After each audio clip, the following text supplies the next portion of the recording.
All right, let's do some subfloor. Before we get started, there's a few things we need to consider. First, we want to look around and make sure that all the screws and nails from our previous subfloor are pulled up. Second, we want to take note of where our plumbing and electrical is so we don't accidentally hit and damage anything when we're screwing in our new plywood. Third, we need to determine how thick of subfloor we actually need for our finished floor. So in this instance, I'm going to be installing ceramic tile as the finished floor. So typically 1 1/8 to 1 1/4 inch thick subfloor is recommended for tile. But in my instance, I'm going to go with 1.5 inch because I'm going to be double layering 3/4 inch plywood. Only because the 5/8 inch plywood at Home Depot was all moldy. So we're slightly overbuilding this, but I'm cool with that. Let's start over here. Of course, the first piece we run into has this toilet drain sticking out and we need to cut around it in order for our first piece to fit. So in order to do that, we're going to measure from this wall over to the edges of this drain, as well as from this wall to these edges, and then we're going to transfer that over to our piece of plywood for the first piece to fit.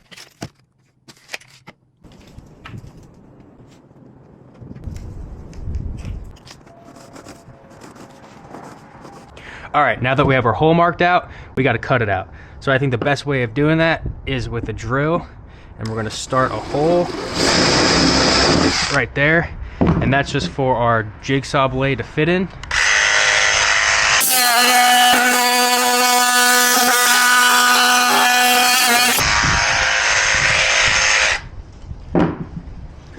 Also, don't forget to mark your studs.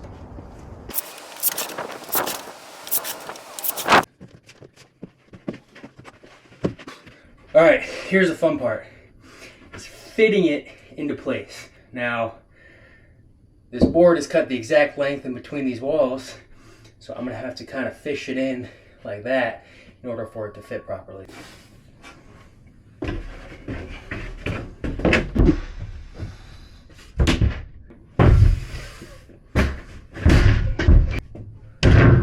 It's that easy.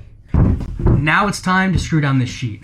I'm going to use an 1 5/8 inch screw, and I'm going to space them about 8 to 12 inches apart. And you can see I marked out this joist, so I know exactly where it is, so hopefully I don't miss. Now we're going to apply all of that to the rest of the floor.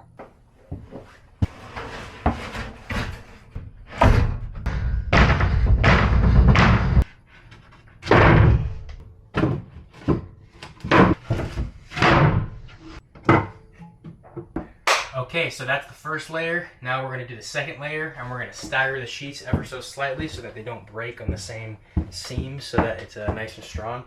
One thing to note, I left about a 32nd to a 1/16 inch gap in between the two sheets. That way when temperature and humidity levels change, it allows just a bit of room for expansion so that it doesn't put a bunch of pressure on itself.